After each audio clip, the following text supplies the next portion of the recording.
15절부터 17절 그리고 2장 5절 이렇게 읽도록 하겠습니다.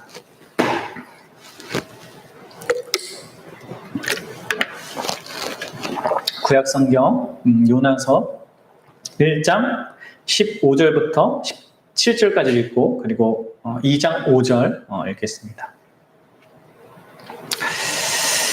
같이 우리 한 목소리로 읽도록 합시다. 요나를 들어 바다에 던짐에 바다가 뛰는 것이 곧 그친지라. 그 사람들이 여호와를 크게 두려워하여 여호와께 제물을 드리고 서원을 하였더라. 여호와께서 이미 큰 물고기를 예비하사 요나를 삼키게 하셨으므로 요나가 밤낮 3일을 물고기 뱃속에 있으니라. 그리고 5절 자, 물이 나를 영혼까지 둘러싸우며 기품이 나를 에워싸고 바다풀이 내 머리를 감싼나이다. 아멘. 우리가 함께 이렇게 요나서를 살피고 있는데요. 여러분들은 어떤지 모르겠어요. 이렇게 금요일 날은 구약 성경을 이렇게 차례대로 좀 이렇게 처음부터 그 내용들을 단락별로 이렇게 살피고 있고, 또 주일 날에는 우리가 요한복음을 이렇게 살피고 있는데, 이런 것들이 여러분들에게 유익이 되면 좋겠고, 저도 이제 이런 설교를 준비하면서 참 많이 좀 하나님에 대해서 이 성경의 그 놀라운 그 어떤 진리에 대해서 발견하는 것으로 인해서 참 힘들지만 감사하다 이런 생각을 좀 많이 하게 됩니다. 오늘도 아무튼 이거 말씀 준비하면서 참 힘들었는데 어쨌든 그래도 하나님께서 주신 것 안에서 좀 이 말씀을 통해서 함께 은혜를 나누고자 합니다. 여러분들 우리는 지난 시간에 하나님께서 어떻게 이 요나를 통해서 그 선교의 목적인 예배를 그 성취하시는가를 우리가 좀 생각해 봤습니다. 하나님이 그 궁극적으로 모든 백성들에게 복음을 전하라고 하신 그 이유는 다른 것이 아니라 바로 예배가 목적이기 때문에, 그렇죠? 그 예배도 뭔가 우리가 뭘 드려야 되는 어떤 의미가 아니라 하나님 자신을 즐거워하고 기뻐하고 하나님으로 만족해하는 그런 예배 있잖아요. 네. 그래서 기쁨으로 나오는 순종이 내포된 그런 예배로 이끄는 그런 목적을 두고 이런 선교를 하나님이 행하신다고 나눴고요. 또 그것을 위해서 또 그게 가장 중요한 목적이고 가장 복된 하나님의 일이기 때문에 하나님이 수단으로 하나님의 백성을, 하나님의 택한 자녀를 선택한다고 했습니다. 어떻게 여러분들은 그 사실을 기억하는 가운데 좀 한 주간 살았습니까? 하나님이 예배를 위해서 이 세상의 모든 일들을 이루어 가시고 또 그 일을 위해서 나를 사용하신다는 것, 나를 사용하기 원하신다는 것, 거기에 동참하기를 바라신다는 것, 그것 없이 그저 한 주를 또 내게 주어진 일에 치여서 살진 않았는지 여러분 한번 돌아보십시오. 우리에게 있는 그 주어진 삶은요, 그냥 있는 삶이 아닙니다. 그리고 내가 선택했다고 해서 선택해서 내가 걷고 있는 삶이라고 해서 그게 이제 그냥 나만의 삶이거나 내가 선택해서 되어진 그런 삶은 아니에요. 다 하나님의 그 주권과 다스림 속에서 있는 거고요. 그리고 그렇게 선택되어서 온 거죠. 물론 하나님이 막 억지로 그렇게 가게 한 건 아니지만, 그런 모든 우리가 충분히 우리의 자유의지를 활용해서 그렇게 선택해서 내 인생을 걸어온 그 모든 과정 속에 그거 하나님이 함께 하신 것이 있었고, 궁극적인 하나님의 그런 목적을 이루기 위해서 내 인생을 또한 이끌고 있다는 것을 여러분들이 기억하셨으면 좋겠습니다. 그리고 거기에 동참할 수 있었으면 좋겠어요.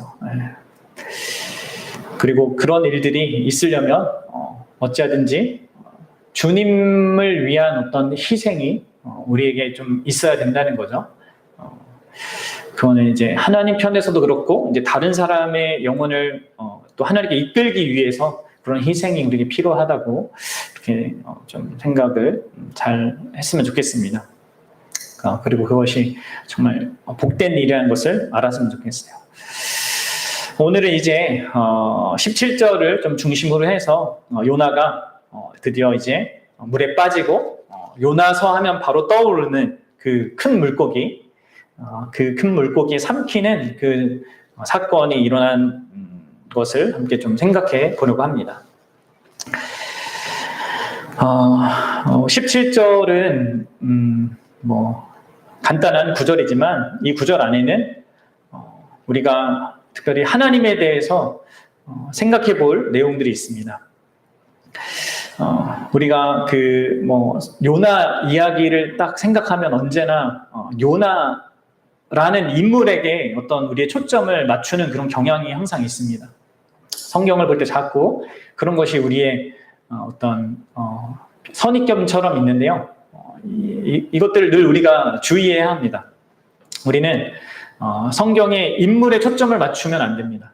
그 인물보다는 그 인물의 삶에 역사하시는 하나님, 또 그분이 어떠한 일을 행하시고 또 어떠한 분으로 자신을 계시하는가, 여기에 마음을 두어야 합니다. 왜냐하면 그 하나님이 바로 오늘날 우리가 믿는 그 하나님이거든요. 요나 시대 때 요나에게 역사하셨던 그 하나님은요, 동일한 하나님이에요. 시간과 공간을 초월해서 계시는 그러하신 분이시기 때문에 우리는 이 하나님에게 주목해야 합니다. 요나에게 일어난 일이 그대로 우리에게 일어나는 것이 아닙니다. 그러나 요나에게 역사하셨던 그 하나님은 그러한 하나님으로 우리의 삶 가운데 동일하게 역사하세요. 다른 방식이지만. 그래서 우리는 이 구절이 우리에게 하나님에 대해서 무엇을 말해주는가, 특별히 17절에서 다만 요나가 물에 빠졌는데 물고기가 구해줬다, 하나님 그걸 그렇게 하셨다, 그 정도의 단순한 이야기가 아니라 하나님이 어떠한 분이신가를 우리에게 선명하게 보여주는 것으로 이 구절을 좀 생각해 봐야 합니다. 특별히 오늘은 이 구절이 우리에게 세 가지 하나님에 대한 측면을, 하나님의 어떠하심을 우리에게 알려주는데요. 하나님이 만물을 통치하시는 창조주라는 사실, 그리고 다른 하나는 만물을 통치하시고 통치하시는 그 창조주이신 하나님이 동시에 심판주라는 사실입니다. 그리고 세 번째는 그 하나님이 심판주이신 하나님이 곧 또한 구원주 하나님이라는 것을 우리에게 말해주는 거예요. 이 세 가지 사실을 이 한 구절이 우리에게 선명하게 보여주고 있습니다. 여러분들 보세요. 여호와께서, 먼저 17절 다시 한번 읽어봅시다. 17절 시작. 여호와께서 이미 큰 물고기를 예비하사. 여기까지요. 하나님께서 요나가 이 바다에 빠지는 그 사건과 그 시점과 그 지점을 아시고 바로 큰 물고기를 예비하셨습니다. 그럼 지금까지 어떤 일이 있었는지, 하나님이 요나의 삶 가운데 어떻게 간섭하셨는지 생각해 보십시오. 하나님이 요나가 도망쳤을 때 1장 앞에 보면 큰 바람이 불게 하셨고 또 큰 폭풍이 일어나게 했습니다. 그 큰 바람으로. 그리고 하나님께서 제비뽑기를 통해서 요나의 그러한 다른 그 뱃사람들과의, 이방인들과의 관계에 관여하셨고, 또 요나가 바다에 빠졌을 때 그 바다를 잠잠하게까지 하셨습니다. 그 일은 다 우연히 일어난 일이 아니라 하나님이 개입하시고 관여하시고 하나님이 이 세상 자연 만물을 주관하시는 그런 분이시라는 사실을 드러내는 거예요. 그리고 이번에는 이 요나를 위해서 큰 물고기를 예비하신 거죠. 준비하신 거죠. 바로 정확한 그 타이밍에, 그리고 그 물고기가 정말 그 먹이를 한꺼번에 삼킬 정도로 배고프게까지 하셔서 그런 일이 일어나게 한 거죠. 이것뿐만 아니죠. 이런 일이 있는 이후에 요나가 땅으로, 이제 물고기가 요나를 뱉어서 땅에 다시 땅으로 땅을 딛게 되고, 또 그 자신의 주어진 그 사명을 다시 감당할 때 그때에도 다양한 방식으로 하나님께서 그의 삶 가운데 관여하셨습니다. 요나를 위해서 그늘이 되어줄 박넝쿨이 자라게도 하시고, 또 이후에는 그 박넝쿨을 갉아먹을 벌레를 또 준비하시고, 또 그 다음 날에는 아주 뜨거운 동풍을 준비하신 분. 그렇게 하나님이 그런 모든 것, 자연 모든 만물들을 주관하시고 다스리시는 분으로 이 요나서는 우리에게 하나님을 제시하고 있는 것입니다. 결국 이것은 무엇을 얘기하는 겁니까? 하나님께서 참으로 온 세상에 대한 그런 권세를 갖고 계신 분이라는 것을 우리에게 말해주고 있는 거죠. 그리고 그러면서도 동시에 그런 하나님께서 바로 이 요나라는 한 사람, 하나님이 택한 그 한 선지자를 위하여서 그 모든 것들을 움직이셨다는 거예요. 지난번에도 제가 설교하면서 이런 부분을 다뤘지만, 그럼 다시 한번 이 부분들을 좀 생각하셨으면 좋겠습니다. 생각해 봤으면 좋겠어요. 여러분의 삶 가운데 일어나는 것, 그 어느 것 하나도요, 우연하게 존재하거나 일어나거나 있는 것은 하나도 없는 것입니다. 여러분 아십니까? 우리의 모든 삶에 관여하시는 그런 하나님, 우리의 삶을 창조하셨을 뿐만 아니라 또한 통치하시는 분이라는 거죠. 주관하시는 분이라는 것입니다. 그것도 우리를 바로 온전케 하기 위해서 요나와 방불한 그런 미련하고 연약하고 죄감하는 우리인데, 그런 우리를 온전케 하기 위해서 하나님이 계속해서 모든 상황들, 모든 것들을 활용하셔서 그렇게 요나를 세워가는 것을 우리는 보게 되는 것입니다. 여러분들, 이때 요나에게 그러하셨던 하나님은요, 오늘날 우리에게도 그러하신 하나님입니다. 그래서 우리는 요나 이야기를 통하여서 계속해서 이런 사실들을 생각해야 돼요. 나의 현실을 이런 관점에서 볼 수 있어야 됩니다. 내 삶에 일어나는 어떤 사건들, 어떤 일들을 이러한 관점에서 해석할 수가 있어야 되는 거죠. 물론 우리가 다 헤아릴 수는 없습니다. 다 우리의 모든 삶에 일어나는 것들을 세부적으로 다 어떤 의미를 줄 수도 없는 거고, 그러나 분명한 것은 바로 요나의 삶 가운데 하나님이 이렇게 다양한 방식으로 관여하셔서 그로 하여금 하나님 자신을 알게 하고 또 자기 자신을 알게 하는 그런 과정으로 삼으셨다는 것은 그대로 우리에게 적용할 수 있는 것입니다. 우리의 삶은요, 결국 하나님을 더 온전하게 알아가는 거예요. 하나님이 우리의 삶 가운데 일하시는 그것은 그래야지만 우리가 하나님을 온전히 예비할 수 있거든요. 또 우리 자신을 또 한편 또 더 알아가는 그 과정입니다. 내가 어떠한 자인지, 왜 정말 하나님이 아니면 안 되는지, 그런 관점에서 우리는 우리의 삶을 볼 수 있어야 됩니다. 여러분들, 이 통치자이시고 이 창조주이신 이 만왕의 왕, 우주의 왕이신 하나님께서 정말 얼마나 놀랍도록, 또 정말 우리가 헤아리는 것보다 더 치밀하고도, 그리고 더 세밀하게 우리의 삶에 관여하시는 일을 그럼 우리는 기억해야 합니다. 그리고 얼마나 물론 이러한 과정들이 어떤 의미에서 약간은 좀 거칠다고 볼 수는 있지만, 전체적인 맥락에서는 이 요나를 상당히 인격적으로 대하고 있는 것입니다. 인격적으로 대한다는 것이 그냥 오냐 모든 것 좋다 이렇게 대한다는 것이 아니라, 때로는 어떤 과하게 또 험하게 다루시기는 하더라도 결국 요나로 하여금 하나님을 바라보고 자기의 죄를 깨닫고 정말 하나님과의 관계 속에서 사는 것이 얼마나 유익하고 복된지를 알게 하는 그런 깨달음과 이해와 또 다시금 그 하나님과의 관계를 이렇게 회복할 수 있는 그 자리까지 나아가도록 하나님이 주장하시는 것이죠. 그래서 우리는 우리의 삶에도 이러한 하나님의 역사가 있음을 알고 하나님을 우리 삶 속에서도 볼 수 있어야 하는 거죠. 그리고 말씀드렸다시피 때로 하나님께서 우리를 험하게 다루시기도 합니다.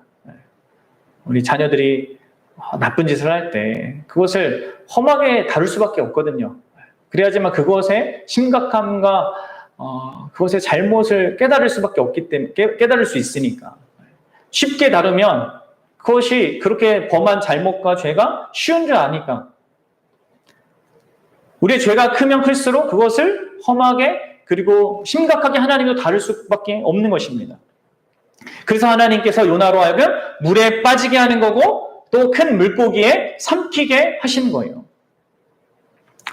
그래서 우리는 여기서 두 번째 사실을 보게 됩니다. 뭡니까? 그 물고기를 예비하사 요나를 삼키게 하셨다. 요나가 삼킴을 당했습니다. 이것은 요나의 요나가 두 번째로 삼켜지는 거거든요. 왜 두 번째입니까? 그는 먼저 물에 빠졌어요. 물에 삼켜졌어요. 그래서 제가 5절을 같이 읽은 겁니다. 5절 보세요. 물이 나를 영혼까지 들러싸우며 깊음이 나를 에워싸고 바다풀이 내 머리를 감쌌나이다. 지금 물이 삼키는 그 장면을 묘사하고 있는 거죠. 물이 삼키었고 그 다음에는 물고기가 삼킨 겁니다. 이것은 하나님의 심판을 다 의미하는 거예요. 요나는 만물의 통치자요 창조주 하나님의 명령을 거절하고 무시했습니다. 당연히 그에 대한 대가는 죽음의 심판입니다. 그래서 요나는요, 2번이나 삼켜지는 거예요. 여기서 물과 물고기는요, 각각 죽음과 지옥을 상징하는 거예요. 물론 실제적인 물이고 실제적인 물고기지만 하나님께서는 이 두 자연물을 통해서 요나에게 죽음과 지옥을 경험적으로 알게 하는 겁니다. 여러분들 먼저 물에 던져진 요나를 한번 생각해 보십시오. 1장 15절에 보면 요나를 들어 바다에 던짐에 바다가 뛰노는 것이 곧 그친지라. 여러분 바다는요 성경에서 언제나 죽음을 의미합니다. 그럼 노아의 홍수를 생각해 보십시오. 그 엄청난 물은요 죽음과 삼킴의 그런 능력이었습니다. 또 홍해 바다 앞에 서 있던 모세와 이스라엘 백성들을 생각해 보십시오.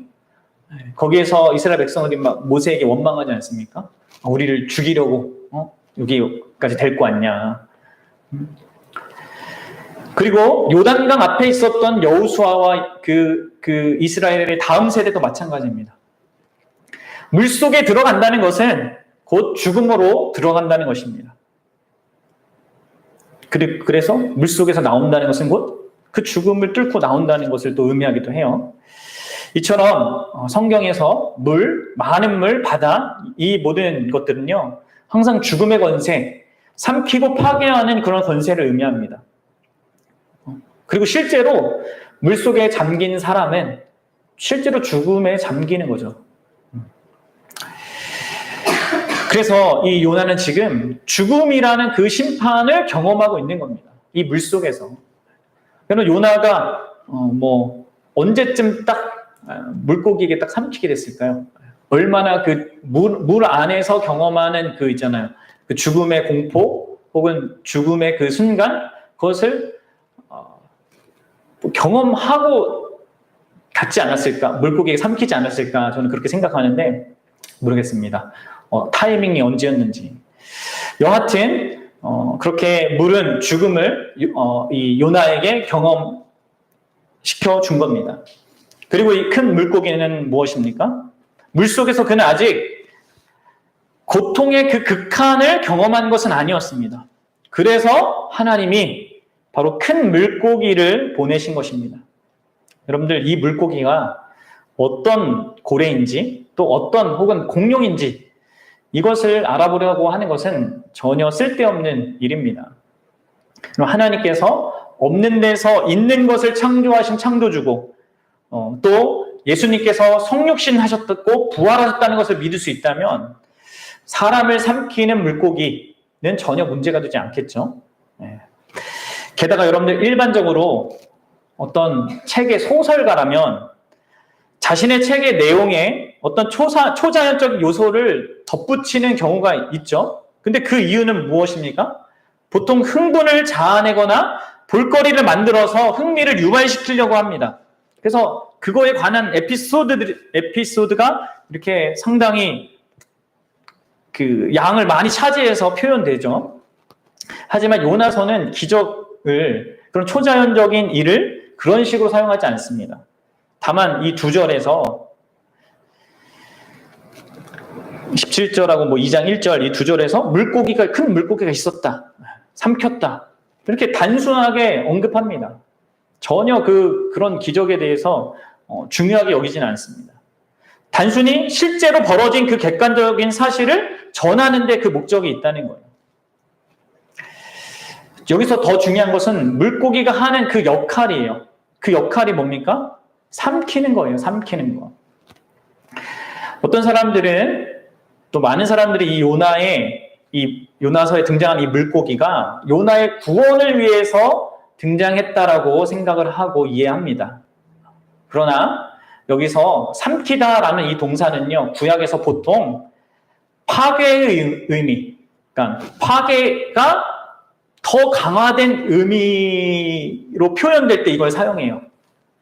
곧 누군가를 살해할 때 이게 사용되거든요. 삼키다라는 이 용어가.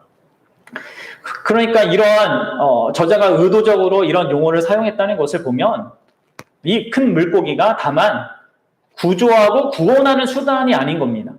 오히려 반대로 이 물고기의 삼킴을 통해서 바다가 요나에게 했던 그 일을 다시 한번 확증하는 겁니다. 이렇게 표현한 게 좀 그렇지만 확인사살? 뭐 이런 느낌인 거죠. 그리고 이 용어가 아까도 말씀드렸다시피 이게 그냥 제가 그렇게 생각하고 이렇게 말하는 게 아니라 구약에서 이런 의미로 사용돼요.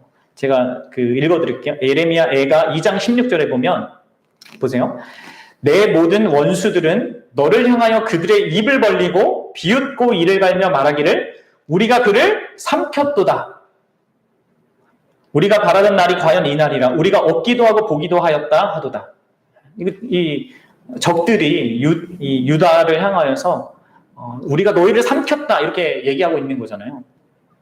그리고 호세아 8장 8절에도 이렇습니다. 이렇게 기록되어 있습니다. 이스라엘은 이미 삼켜졌은즉 이제 여러 나라 가운데 있는 것이 즐겨 쓰지 아니하는 그릇 같도다. 이스라엘이 삼켜졌대요. 그래서 자크 엘룰이라는 그런 학자는 이것은 정확히 영벌이다. 그 물고기는 진실로 지옥이다. 라고 했습니다.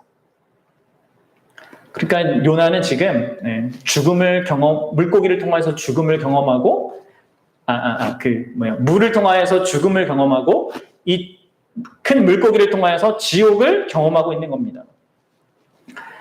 그러면 요나가 이렇게 죽음과 지옥을 경험하는 이유는 무엇입니까? 바로 죄 때문인 거죠. 스스로 하나님을 떠난 죄 때문입니다. 하나님을 버리고 그분과 단절한 것에 대한 하나님의 심판이 참으로 죽음이고 그 결과가 지옥이라는 것을 보여주는 거예요. 그리고 어떤 의미에서 이 지옥은 그가 간절히 원했던 그 장소이기도 해요. 왜 그래요? 그가 하나님이 계시지 않은 곳을 찾았거든요. 원했거든요. 하나님의 얼굴로부터 멀어지기를 바랬거든요. 그래서 어떤 의미에서 하나님이 그 간절히 원하는 것을 들어준 거죠.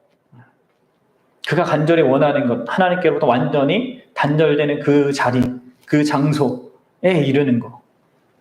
그래서 여러분들 지금 요나는 심판주 하나님에 의해 죽음과 지옥을 맛보고 있는 것입니다. 여러분 생각해 보십시오. 물에 빠져서 그 숨쉬기 힘든 그 상황, 그리고 갑자기 거대한 그 동물의 먹이가 되는 것, 큰 물고기에 삼켜진다는 것이 어떤 의미일까요? 어떤 기분일까요? 그리고 또 씹거나 소화되지 않고 기적적으로 살아있긴 하지만 그 어두컴컴하고 비린내 나는 그 뱃속에서 겨우겨우 숨쉬고 있는 그 자체가 또 얼마나 비참한 일이겠습니까? 요나는 지금 그것을 경험하고 있는 겁니다. 여러분, 이처럼 하나님은 때로 우리가 어떤 죄를 지을 때 그것을 아무렇지도 않게 생각하는 그런 경우가 있잖아요. 그러면 결국 하나님은 우리가 그 죄가 결국 이르게 하는 그 끝까지 가도록 우리를 내버려 두시기도 합니다. 그래서 그 가운데 그 죄가 결국 만들어내고야만은 그 고난과 고통을 실제 맛보도록 하시기도 하는 거죠. 그런데 중요한 것은 우리 하나님은 심판주이실 뿐만 아니라 또한 그 심판주 하나님은 놀랍게도 우리의 구원주 하나님이 되십니다. 그래서 사실 우리가 만들어낸 그 죽음과 그 지옥이 그 우리가 만들어낸 우리의 그 마땅한 우리의 어떤 의미에서 운명이 우리의 결론이 되지 않게 하시는 거예요. 그것이 그럴 수 있는 이유는요, 우리에게 마땅한 죽음과 지옥이 우리의 운명과 결론이 아닌 그 이유는 바로 그 심판주 하나님께서 또한 동시에 구원주 하나님이시기 때문에 그런 거예요. 그래서 여러분들 그 17절의 마지막 부분을 보십시오. 요나가 밤낮 3일을 물고기 뱃속에 있으니라. 놀랍게도 본문은 요나가 그 죽음과 지옥을 경험했지만 그 가운데 여전히 살아있다라고 말하고 있습니다. 요나가 있었다. 여기 3일 밤낮은 전통적으로 죽음의 확증을 의미하는 것입니다. 사실. 그럼 예수님이 나사로가 죽었을 때 죽은 것을 4일 동안 기다렸잖아요. 죽은 게 확실한 다음에 움직이셔서 그 나사로를 살려내셨습니다. 누구라도 나사로가 죽었다고밖에 볼 수 없을 그때의 기적을 일으키신 거죠. 또 예수님 자신도 무덤에서 죽은 자로 누이셨을 때 3일 동안 죽은 자로 계셨어요. 이 모두 죽음의 고통을 실제로 경험한 것을 의미합니다. 요나도 밤낮 3일 동안 그 물고기 뱃속에 있었다는 것은 거의 죽음과 방불한 그 상태에 있었다는 것을 말해주는 겁니다. 자크 엘룰이라는 그 학자는 죽었고 진짜 지옥에 갔다고라고 이렇게 말도 하는데요. 어쨌든 놀라운 것은 이 요나가 그 자리에서 그 죽을 수밖에 없는 죽는 것이 당연한 그 형편에서 죽었다가 아니라 살아 있었다. 그렇죠? 밤낮 3일을 물고기 뱃속에 있었다라고 이렇게 성경은 기록하고 있다는 거예요. 이는 무엇을 말해주는 겁니까? 여러분들 앞에서 제가 말씀드린 대로 결국 하나님이 구원주라는 것을 우리에게 보여주는 겁니다. 바로 구원하시는 그 하나님의 은혜가 우리를 하나님이 택한 백성을 죽음도 지옥도 삼킬 수 없는 그런 존재와 운명이 되게 하신다는 거죠. 그래서 요나는 죽음을 상징하는 그 바다 한가운데 있으면서도 또 지옥을 상징하는 그 물고기 뱃속에 있으면서도 완전하게 안전했던 것입니다. 이사야 43장 1, 2절에 하나님 이렇게 얘기하죠. 이스라엘을 야곱을 부를 때는요, 야곱처럼 못난 그 이스라엘을 염두에 두고 그렇게 하시는 거예요. 야곱아, 너를 창조하신 여호와께서 지금 말씀하시느니라. 이스라엘아, 너를 지으신 이가 말씀하시느니라. 너는 두려워하지 말라. 내가 너를 구속하였고 내가 너를 지명하여 불렀나니 너는 내 것이라. 내가 물 가운데로 지날 때에 내가 너와 함께 할 것이라. 강을 건널 때 물이 너를 침몰하지 못할 것이며 내가 불 가운데로 지날 때 타지도 아니할 것이며 불꽃이 너를 사르지도 못하리라. 여러분들, 하나님이 택한 백성에게, 자녀에게 이렇게 말씀하시는 거고 그것을 실제로 요나의 인생 가운데 보여주신 겁니다. 요나는 스스로 하나님의 임재를 떠났고 결국 하나님에 의해서 어떤 면에서 완전히 추방당한 상태에도 불구하고 그는 살 수 있었습니다. 살아 있었습니다. 마치 아담과 하와가 에덴 동산에서 추방당하였지만 여전히 살 수 있었던 것처럼 말이죠. 그리고 이런 일들은요, 유다의 역사 가운데서도 계속 종종 일어났습니다. 유다는 가장 큰 짐승으로 묘사되는 바벨론 제국에 의해서 삼켜졌습니다. 예레미야 51장 34절에 보면 이렇게 되어 있습니다. 바벨론의 느부갓네살 왕이 나를 먹으며 나를 멸하며 나를 빈 그릇이 되게 하며 큰 뱀같이 나를 삼키며 나의 좋은 음식으로 그 배를 채우고 나를 쫓아내었으니. 그런 일이 유다라는 그 역사적인 그 나라 안에 일어난 거예요. 그런데 그 안에요, 남은 자가 있었어요. 남은 자라는 이 용어들이 나오잖아요. 구약의 선지자 보면. 여러분, 요나서가 언제 기록되었는가는 논쟁이 되고 있지만, 어쨌든 특별히 그 바빌론에 의해서 포로로 잡혀간 그 사람들에게 이 요나의 이 이야기는요, 결국 바다 괴물에 삼켰지만 살게 된 그 요나의 모습을 자기에게 비추어 볼 수밖에 없게 하는 거겠죠. 이러한 사건은 유대인들에게 엄청난 희망을 주었을 것입니다. 포로 가운데 그들이 살아있고 결국 그들의 미래가 있을 수 있다는 것을 상기시킨 것이죠. 사람이 바다의 깊은 곳에서 결코 살 수 없듯이, 또 큰 물고기에게 삼키고 나서 살 수 없듯이, 한 나라는 자기 땅을 잃고 추방당해서는 결코 이렇게 살아남거나 그게 다시 나라로 존재한다는 것은 사실 불가능한 것입니다. 그리고 추방당한다는 것은 다만 고향에서 멀어지는 것을 의미하는 것만은 아닙니다. 그것은 하나님이 약속하신 땅, 그리고 하나님이 세운 그 성전으로부터 멀어지는 거죠. 또 하나님으로부터 멀어지는 겁니다. 그래서 다른 나라로 추방당하면 그 나라는 파괴되고 또 그 성전은 무너져서 그들의 신은 패배한 것으로 간주되었고 그들은 결코 다시 자기의 땅으로 돌아오지 못합니다. 여러분들 북이스라엘을 보십시오. 그들은 다시 돌아오지 못했습니다. 금송아지를 예배하도록 여로보암이 이렇게 이게 너의 하나님이다. 이집트에서 너희를 구원한 하나님이다 라고 만들어 놓은 그 금송아지를 예배하는 그 땅으로 여러분들이 북이스라엘은요 다시 돌아오지 못했습니다. 그것이 거짓 우상이었기 때문이죠. 그런데요 여러분들 유다는요 돌아와요. 성전도 없었고 땅도 잃었지만 유다에게는 여전히 미래가 있었습니다. 그들은 바벨론에게 삼켰지만 여전히 살아 있었어요. 왜냐하면 그들의 하나님은 결코 그 어떤 것에 의해도 패배당하신 분이 아니기 때문이죠. 또 그 하나님이 그 유다를 자신의 사랑받는 백성이자 택한 존귀한 자들로 삼으셨기 때문입니다. 나중에 그 유다를 통해서 예수 그리스도를 보내실 거였기 때문에 그렇습니다. 그들이 추방당한 것, 삼키게 된 것은 하나님의 실패가 아니었고요.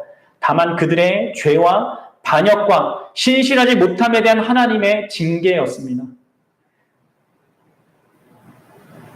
그래서 바로 그들은 하나님이 그러한 분이었기 때문에 그들에게 구원자가 되어주셨기 때문에 다시 살 수 있었던 거지. 그럼 이러한 차이는요. 유다가 남다른 민족이었기 때문이 아닙니다. 요나가 산 것도 요나가 남다른 훌륭한 선지자였기 때문이 아닌 것처럼 말이죠. 바로 유다를 택하고 부르신 하나님이 참되고 살아계신 하나님이기 때문에 그런 혜택을 유다가 본 거예요. 또한 요나 선지자를 부르신 하나님이 진정 참되고 살아계신 하나님이기 때문에 만물을 통치하시는 창조주이시고 또 사람이 행한 모든 일을 공정하게 심판하시는 심판주이실 뿐만이 아니라 무엇보다도 그분은 은혜로우신 구원주 하나님이시기 때문에 그렇습니다. 사랑하는 여러분, 우리가 믿는 하나님 그리고 이 요나서가 말하는 우리에게 계시하는 하나님은요. 우리의 죄와 허물과 연약함과 또 우리뿐만 아니라 모든 사람이 만들어낸 어떤 그 악한 결과도 우리의 결론과 운명이 되지 않게 하신다는 사실을 여러분 꼭 기억하십시오. 우리가 만든 심지어 죽음과 또 지옥도 결코 우리를 삼킬 수 없게 하십니다. 여러분들 이 얼마나 기쁜 소식입니까? 왜 기독교의 이 하나님을 기독교의 이 메시지를 복음이라고 합니까? 결국 여러분 이 세 가지 하나님에 관한 진리가 복음의 핵심이에요. 하나님이 창조주이시고 하나님이 심판자이시며 하나님이 구원자라는 사실이죠. 하나님이 복음입니다. 하나님은 우리의 창조주이세요. 우리가 마땅히 그분을 경외하고 그분에게 마땅히 순종해야 될 그런 대상입니다. 우리의 모든 것을 잊게 하시고 모든 것을 관여하시면서 우리의 복을 위해서 우리의 삶을 이끄시는 그런 분이십니다. 그런데 우리는 그분에게 죄를 범했습니다. 그래 당연히 받아야 될 그 심판 주신 하나님의 진노와 심판이 우리에게 선언되는 것입니다. 그런데 감사하게도 그 하나님의 심판, 진노가 우리에게 쏟아지는 것이 아니라 물론 그것과 동일하고 비슷한 양상의 어떤 것이 쏟아지지만 다만 징계로서 심판과 저주의 의미가 아니라 징계로서 그것이 전혀 다른 것이 되는 그런 일이 우리에게 이루어지게 되는 것입니다. 그것이 왜 그렇게 되는 겁니까? 왜 우리가 마땅히 받아야 될 그 진노와 심판이 그 죽음과 그 지옥의 그 고통이 왜 우리를 사로잡지 못하고 우리를 삼키지 못합니까? 그리고 우리를 뱉어낼 수밖에 없습니까? 그것은 예수 그리스도 때문이죠. 하나님께서 우리에게 쏟으셔야 될 그 진노와 심판을 바로 우리 주 예수 그리스도에게 쏟으셨기 때문에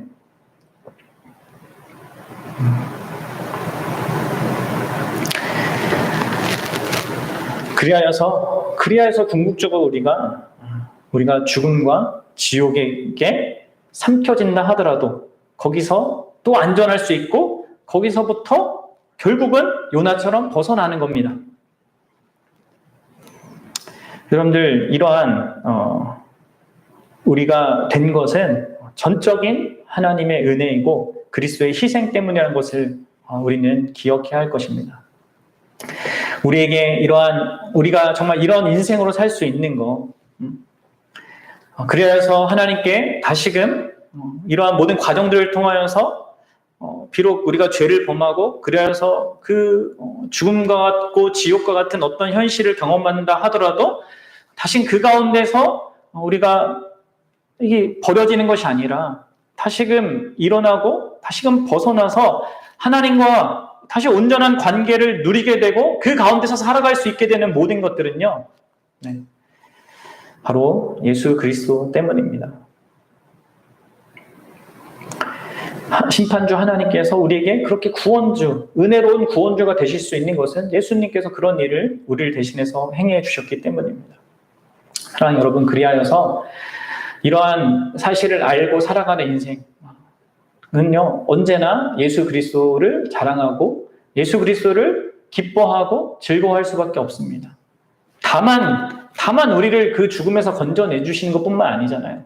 우리를 자신과 엮으셔서 하나님의 모든 것을 하나님과 누리던 그 모든 것을 우리의 것이 되게 하시고 그 가운데서 더 적극적으로 또 복되게 살아갈 수 있는 모든 조건을 마련해 주시는 분이 예수님이시기 때문에 그분 안에서 우리는 하나님을 더 이상 심판주가 아니라 진짜 선하신 창조주이시자 통치자 그리고 언제나 우리를 죄에서 구원해 주시는 그런 구원자로 대하면서 우리가 살 수 있게 되는 겁니다. 사랑하는 여러분, 이 요나가 결국 이렇게 하나님의 구원을 이 죽음과 지옥의 그 권세로부터 이렇게 그 삼킴으로부터 벗어나게 된 것은요, 전적인 하나님의 은혜이고 앞으로 예수 그리스도께서 행하실 일을 근거한 겁니다. 우리의 인생도 마찬가지고요. 바로 그게 여러분들과 저의 인생이라는 걸 알고 살아갔으면 좋겠습니다. 그리고 어떠한 형편에 우리가 만들어낸 어떤 그 끔찍한 형편, 그리고 끔찍한 어떤 결과 그 속에 우리가 있더라도 우리가 절대로 낭망하고 좌절할 수 없고 또 우리가 포기할 수 없는 것은요, 그것이 우리의 결코 운명과 또 결론이 아니기 때문에 그렇습니다.